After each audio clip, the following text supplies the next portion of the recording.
Good morning. I'm Juliet Humawid, 43 years old, married. I have 4 kids. One boy is 15 years old, the second is 13 years old, girl, and the third is 6 years old. The fourth is 4 years old. I have 3 sisters and 2 brothers. My educational background is industrial psychology, major in psychology. My work experience in Hong Kong is I serve 5 people in one family.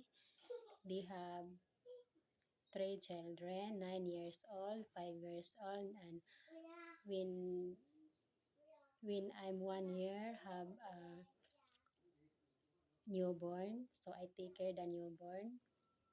Uh, I am honest, kind, respectful, trustworthy, hardworking, and most especially, I'm more patient to the children. My future employer, I promise you, I assure you, to serve you better as my family. Thank you.